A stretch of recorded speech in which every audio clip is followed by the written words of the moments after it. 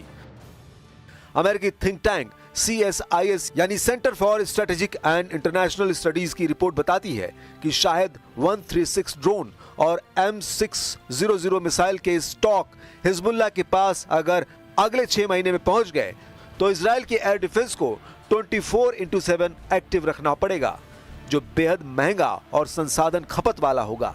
Washington इस वक्त Baghdad पर दबाव डाल रहा है कि वो ईरान इराक समझौते को सिर्फ काउंटर टेररिज्म तक सीमित रखे, लेकिन बगदाद में बैठे सुदानी जानते हैं ईरान को नाराज करना उनकी अपनी सरकार के लिए आत्मघाती होगा। यही वजह है कि अमेरिका फिलहाल सिर्फ निगरानी और सीक्रेट ऑपरेशन पर भरोसा कर रहा है। इस पूरी कवायद में सबसे अहम सवाल यही है, क्या ये खामनेई का ओपन वॉर सिग्नल है?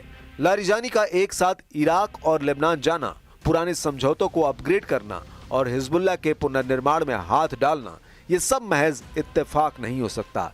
ईरान की आंतरिक राजनीति में भी ये मूवमेंट बड़ा मैसेज है।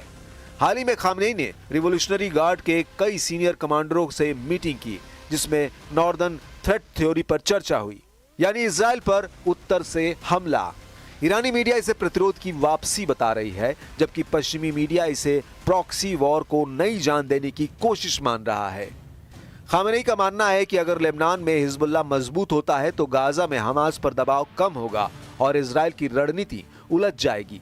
इसी वजह से लारिजानी ने बेरूत में जो बयान दिए, उनमें लेबनान की संप्रभुता और राष्ट्रीय एकता जैसे शब्दों का इस्तेमाल किया गया, लेकिन इन शब्दों के पीछे असली मकसद है युद्ध की तैयारी। ईरान का यह नया मूवमेंट सिर्फ इजराइल को नहीं बल्कि खाड़ी देशों को भी बेचैन कर रहा है। सऊदी अरब और यूएई ने पिछले साल ईरान के साथ रिश्ते सामान्य किए थे, लेकिन वे जानते हैं कि हिजबुल्लाह की बढ़ती ताकत उनके लिए भी बैकफुट ला सकती है। खाड़ी के कई बंदरगाह लेबनान और सीरिया के व्यापारिक नेटवर्क से जुड़े हैं। अगर हिजबुल्लाह इन रूट्स का इस्तेमाल हथियार ट्रांसपोर्ट के लिए करने लगे तो अंतर्राष्ट्रीय प्रतिबंध और जांच की मार पूरे क्षेत्र पर पड़ेगी। साथ ही यमन में हूती विद्रोहियों को मिल रहा ईरानी समर्थन और लाल सागर में शिपिंग हमले, ये सब मिलकर एक रीजनल एस्केलेशन की तस्वीर बना रहे हैं। कतर जैसे देश जो लेबनान में राजनीतिक निवेश रखते हैं, वे भी इस डेवलपमेंट को चुपचाप मॉनिटर कर रहे हैं। ओमान, जो अक्सर ईरान के लिए बैक चैनल की भूमिका निभाता है, अभी तक चुप है। ये सब कुछ बताता है कि शायद बातचीत के दरवाजे फिलहाल बंद हैं। ऐसे में सवाल ये है, क्या अब युद्ध तय है या कोई बैक चैनल इसे रोक सकता है? इतिहास बताता है ईरान सीधे युद्ध में कूदने से बचता है, लेकिन अपने प्रॉक्सी को पूरी ताकत देता है। यही स्ट्रेटेजी यहां भी दिख रही है। आने वाले हफ्तों में